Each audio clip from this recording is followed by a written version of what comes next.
So the first Peepshow, which is the most important painting that I did, is the one that sets the tone, which is and the premise that Queen Elizabeth I had in real life a alchemist that she worked with named Dr. D.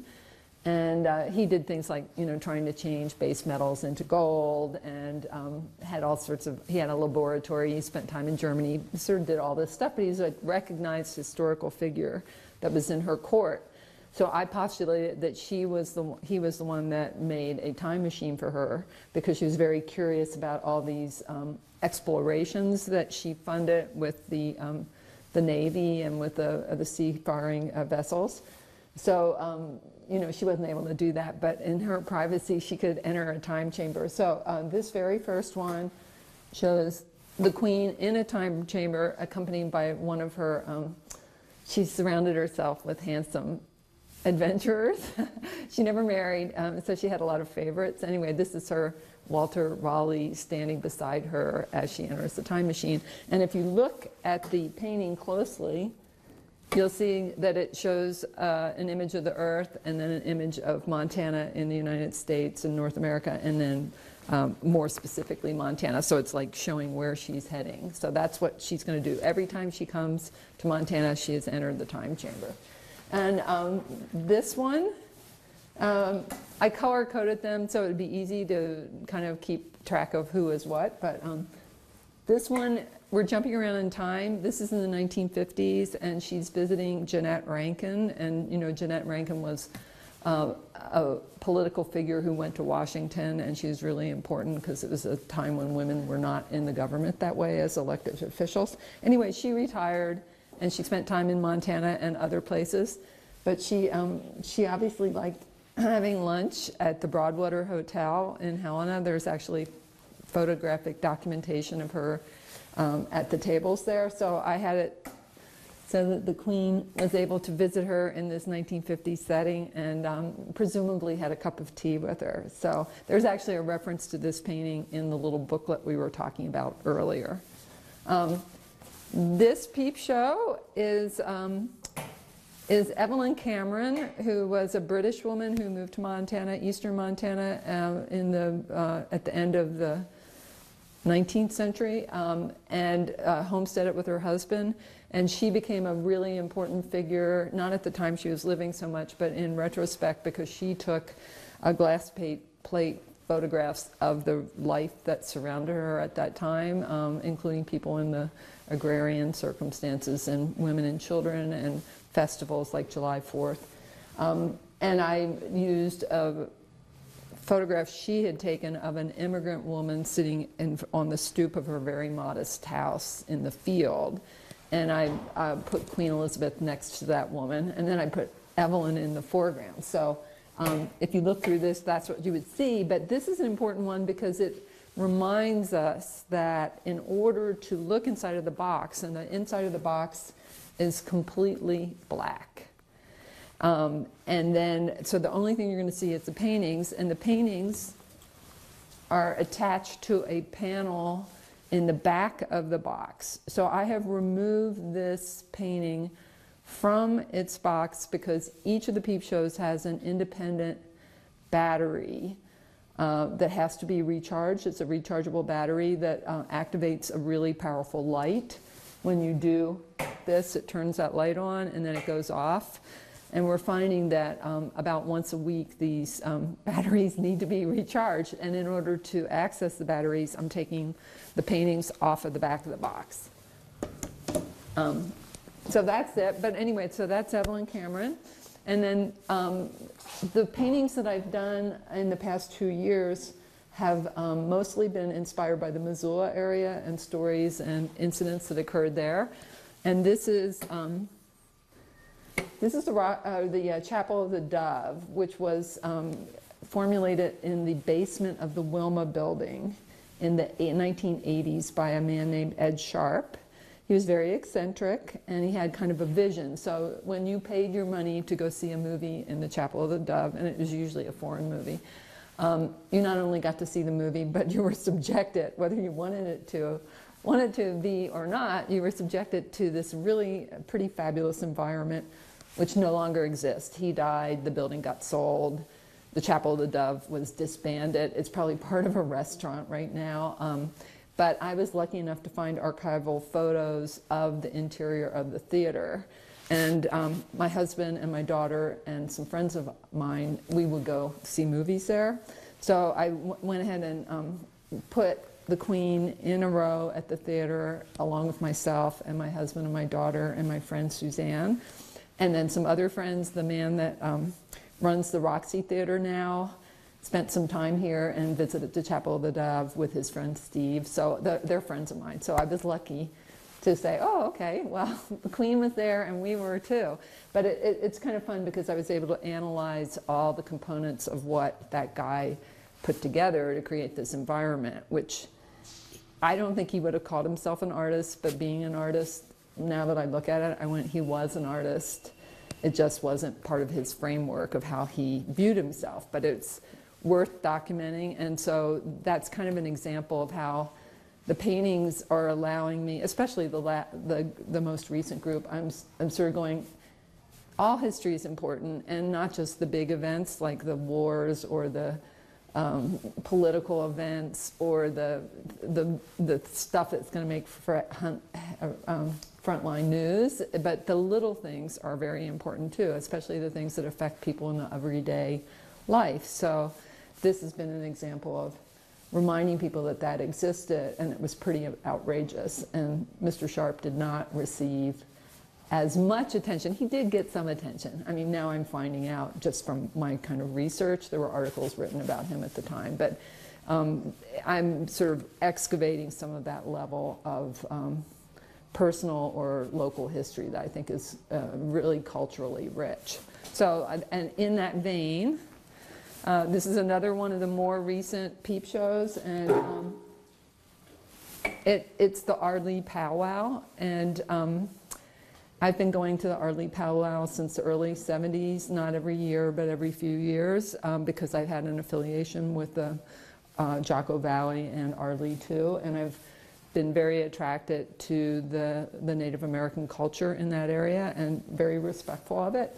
So it was an opportunity for me to say, okay, this again is a local event, very, very rich visually and musically and culturally, that I want to recognize. So Queen Elizabeth is very happy to have visited. I kind of cheated because there's a situation in most of the powwows I've seen, especially in the Ardley Powwow, and they're called the Grand Entry, which is where all the tribal members, even if they're later going to dance in very specific dances that are maybe limited to certain ages or sexes or whatever, in the Grand Entry, everybody that's there will come. And then there's also a dance called the Intertribal, which again, it brings everybody, which means that it could be several hundred dancers. And I have photographs of the Intertribal, so I was originally going to have Elizabeth viewing an Intertribal, and then I realized that I would probably spend 4 to 5 months doing that painting. It would have been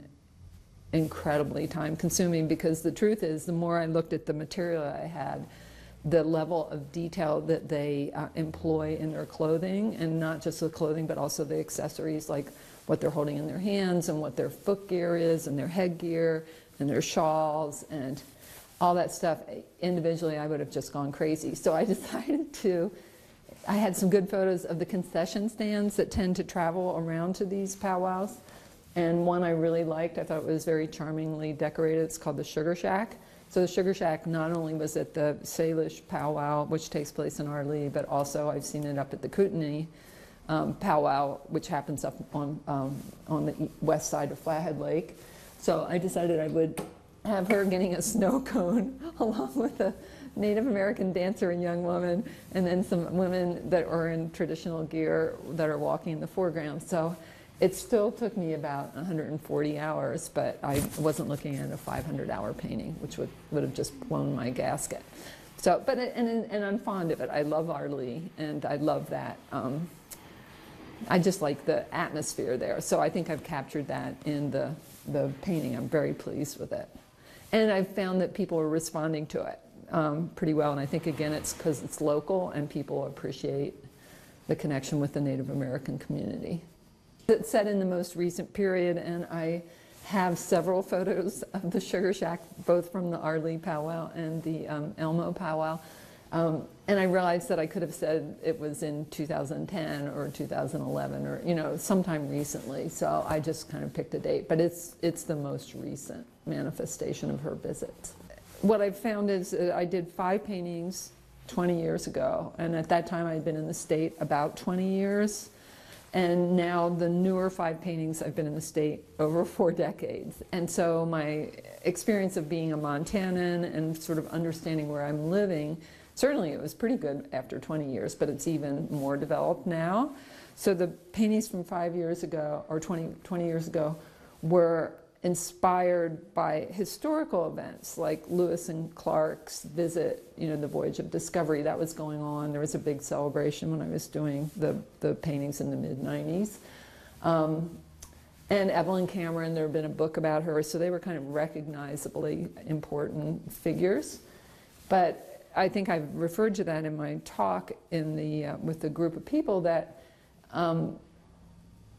it was an opportunity on the caravan to connect with native Montanans, Steve Gluckert primarily, who gave me stories about things that were quite a bit more obscure. I didn't know anything about some of the incidents that he brought up, and it made me realize that if I went down into a deeper level of local history, that there was some really fascinating material. And so, you know, I waited 20 years for very good reasons. And now picking it up, that's what's happened, is that I've had an opportunity to look at more obscure or perhaps subtle events, which, you know, and I think that's actually a reflection of the whole trend with history, because when I was in high school in the 60s, history in high school was incredibly boring. It was just memorize this general, memorize this date, money and expansion. It was horrible. Actually, I couldn't stand it. And by the time my daughter was in high school, which was in the early 90s and late 80s, and she would study in our kitchen, and by studying, she had like a photographic memory, so she would read out the part of the text that she had, and then she would remember all the information for her exams, and I'd be in the kitchen making dinner, and so I got to hear what they were writing about history at that time, and it was fascinating. I went, okay, it's not that history is boring, it's that what they were teaching or emphasizing at this other time had no interest for me, no interest. It was all these big, horrible events, kind of reflective of what's going on now.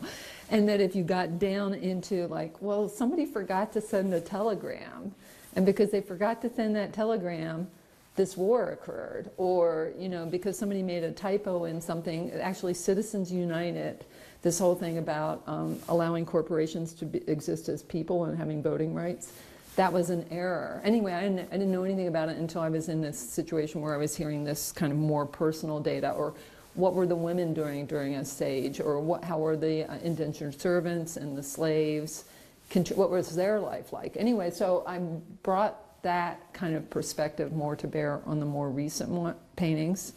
But this, in fact, is from the earlier paintings. This is 20 years old, and it's a detail of one of the Peepshows, which we will go visit soon. I did a big painting of the Jack Dempsey, Tommy Gibbons fight in Shelby, which actually it's kind of a cross one, because it wasn't like anything that people really think about too much now.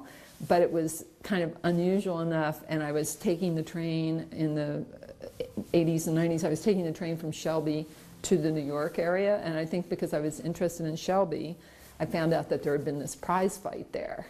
And so, you know, you can find it in Wikipedia and the encyclopedia. It was nationally important, but it still kind of runs into the obscure. So I have a very detailed painting that I'll talk to you about a little bit, but this is the only painting that exists that is not in a Peepshow box, and I painted it specifically to offer up at the art auction for the museum in 1995. So it's in a private collection. But it's kind of good because you don't have to look in there. Anyway, it's Jack Dempsey shaking hands with Tommy Gibbons, who was his opponent, and then the Queen's in there kind of arbitrating. So this red box is actually the painting of Jack Dempsey and Tommy Gibbons slugging it out in the ring in Shelby, and it's a really fascinating story, which I won't go into all the details because it's like a 15-minute long story, but basically there was this prize fight that occurred in Shelby that was like a pipe dream. Like all these people thought they were going to get rich, that hundreds and thousands of people would come from all over the U.S. on the newly installed train lines that ran transcontinental. And so they picked Shelby because the banks all invested in it, and the long run is they lost money. Shelby never really recovered from it. It was like their glory day. They built this stadium to accommodate all these people. The ticket price was really, really high. And what happened is, I think it was the Northern Pacific Railroad was going to help promote that people come from these other places to see the thing. And they got cold feet, and so they stopped promoting it. Not that, I think people probably still came in by train, but they didn't make a big effort with it. And so what happened is the stadium was barely occupied. On the surrounding hillside, there were apparently crowds of people that had come by wagon or foot or horse from the surrounding communities who obviously didn't have the ticket price, but they sat and watched it for free outside of the ring or outside of the fence line. And then in terms of the fighters, so Jack Dempsey was really famous at that time. I think he was the heavyweight or the lightweight, I'm not sure which, one of those champions. And they deliberately picked somebody that he would obviously not have a big problem with, although the guy that they picked, Tommy Gibbons, was pretty skillful. So I think it was actually a really good match. And Charlie Russell was one of the paying people in the audience. And if you look, he's kind of over on the left in the seats. And anyway, I just had fun. I'm not really somebody that is a boxing fan, so it's kind of uncharacteristic for me. But I did use archival photos of the fight that I found in Helena at the Historic Society. So that was kind of where I got the material. And I knew that Dempsey actually had on like a light-colored, shiny boxing shorts, so I tried to incorporate that in there. Anyway, it was kind of fun. And Dempsey left secretly with as much of the prize money as he could retain. And then the citizens of Shelby, especially the bankers, woke up and it's like pretty bad. Yeah, it was pretty bad. But it's, I like the fact that it happened. And it's an interesting story. And Tommy Gibbons, who was from like Minnesota or Wisconsin, one of the northern middle states, he liked Montana so much that I think he ended up coming back repeatedly, even though he didn't end up with any money. He had good feelings about Montana.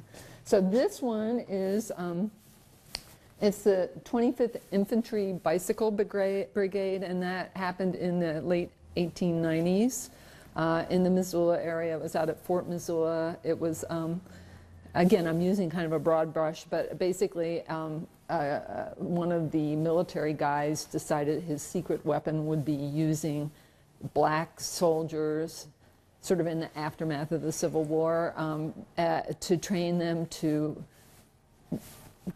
use bicycles to get from one place to the other. I mean, in retrospect, it seems really kind of unwieldy, but he had this group of very fit, handsome soldiers that he worked with to educate them on how to, you know, ride long distances, and he got some kind of a grant or funding to do it. So there are existing photographs of him with his soldiers, and they famously rode from Missoula down to Yellowstone Park. There's a really beautiful photograph of the soldiers with their bicycle and all their gear, like posed around the Mammoth Hot Springs, or like one of the big natural phenomena.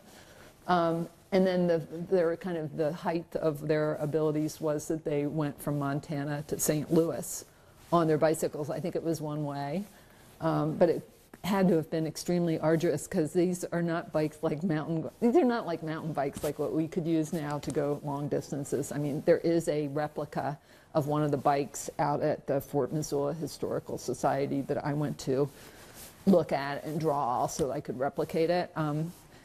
But in any case, they kind of evaporated because they were gaining momentum at the time. I think the Spanish-American War occurred in the, in the Caribbean, and all the country's resources and attention and focus went into that. And so it was kind of like a short-lived phenomena. I don't know what happened to the soldiers, but there are photographs of them in different configurations. And I used a really bad photograph that I discovered to give me the idea for this, because some of the good photographs have been reproduced quite a bit, because 25 years ago when I heard about them for the first time, there wasn't much material. But in the past 25 years, there have been books written about them, and they're included in local history more. But I found a photograph that was so damaged that it's not been used in any of these publications. But I love the composition, which is that you have this line of the soldiers headed by their commander, with all their bikes in formation in profile. And so I sort of took liberty with that. So I felt lucky that I could use an image that hadn't been used over and over again.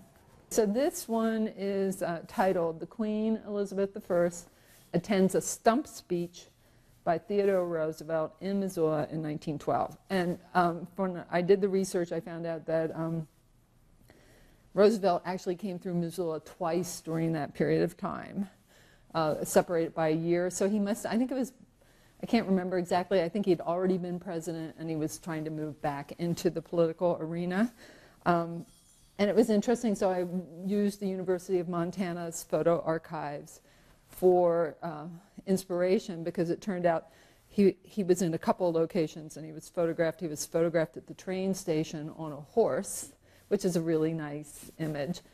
I'm not a horse person and not a painter of horses. And then there was a few photographs of him on the balcony of the building that is on the southeast corner of Broadway and Higgins. It's still there. It's a bank building. It was a bank building at that time. And so because he was there, they had decorated the building with lots and lots of flag material, like wrapping it and stars and bunting, and people are holding flags. And it must have been the fall, because everybody's in coats. It looks kind of cold and gray. But what was fascinating about the crowd photo, because the photographer was way back shooting towards this assembly of dignitaries, including Roosevelt, is that the crowd, which this is the part I thought was amazing. There's like hundreds of people watching Roosevelt. 99% are men, like without exception. They're all, they all got their hats, they've got their gray coats and brown coats, and everybody's dressed very similarly. They're all white, and there's like one or two women. And the fascinating thing is, in the photographs, they're all looking at Roosevelt. He's looking towards the photographer. The people are looking at him, so they've got their backs to the photographer. But the very few women that are in the photograph are looking at the photographer. So I decided to honor that, because I just thought it was kind of fascinating that maybe the women were there, maybe it was the wife of the photographer and she was looking at her husband. I don't know what the deal was, but it made it really clear that they were women, because the clothing is pretty somber.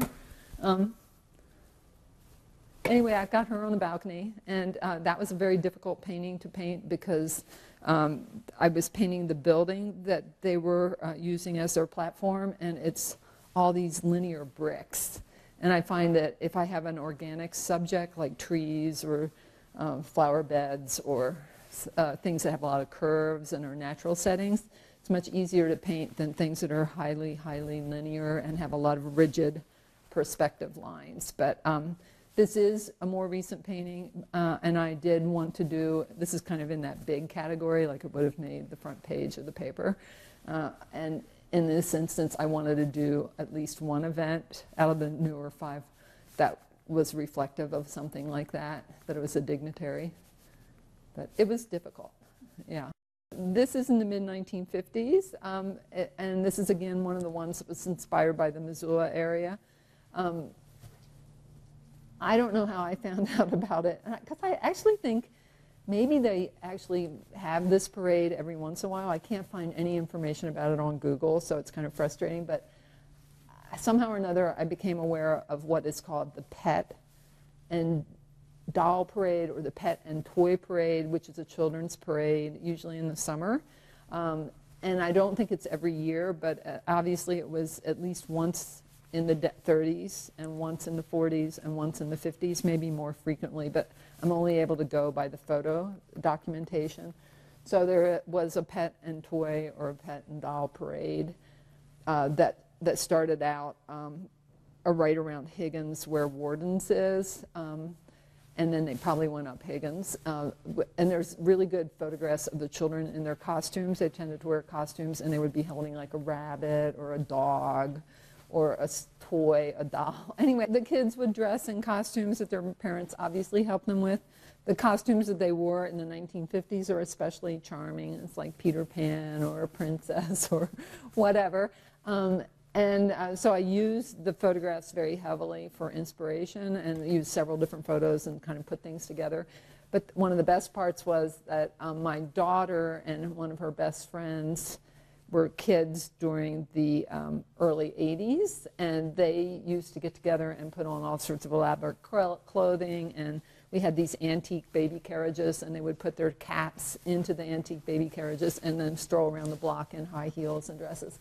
So I just went, okay, artistic license, I am inserting Indigo and Helen from the 1981 into the 1950s, and so that was kind of fun for me, because I'm going, their clothing's a little bit out of context, but it's fun. And so if you look at it, you will see buildings that you probably recognize, slightly changed, but like the Missoula textile is in there, and I've got the Queen as kind of an insignificant figure on the sidewalk, so she's watching the parade, but she is not the focal point. So I've kind of enjoyed sometimes some of the paintings she's like really front and center, and other ones she's just part of the crowd. And that's been an opportunity for me. And then this is, I think it's the last one I'm going to talk about. It is the Sacagawea and Clark. So this is the first time, at least of this series, where the Queen has visited Montana. It's in 1804 or 1802.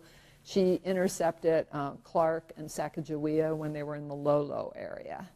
And again, I did this one 20 years ago, and it's kind of interesting because now you can go to a visitor's center to Travelers Rest and learn about their experience, not the Queen's, but Sacagawea and Lewis and Clark, coming through this area 200 years ago. But when I visited and wanted to do this painting, over 20 years ago, that center didn't exist, or it was in the early formative stages. So I actually went out and did some detective work and tried to figure out where they were, where they had been, and I brought a sketch pad and a camera and stuff like that. But I did active sketching of the landscape to embed them in that, which had good consequences, which is that I had not really worked with outdoor drawing from nature or painting from nature prior to that time. And so in the years after the Caravan project, so like in 97, 98, I did a series of landscape paintings from the Missoula area and the Flathead Lake area that were very well received. So it kind of triggered something, but in any case, they're standing there and the Queen is visiting them. They've all got their appropriate clothing. So this is a reminder that when I'm trying to give clues about where they are in time, the landscape is not going to do that. It's the man-made, so your clothing, which reflects the fashions of the time, or the structures like the buildings that are kind of evocative of a particular era. So that's been fascinating for me, because I may have referred to that already, but I did painting for the art auction that is coming up in January, February, and I have the Queen all by herself. She doesn't have anyone else in the painting, but she is in a landscape. She's at Holland Lake on a hiking trail. And by doing that, that could have been 500 years ago, or 10 years ago, or 50 minutes ago. I mean, the time of year would dictate something, but not the year that it occurs. So it's kind of fun to think about, how do you know what time you're in, and what are those things that inform what you're experiences being in that time.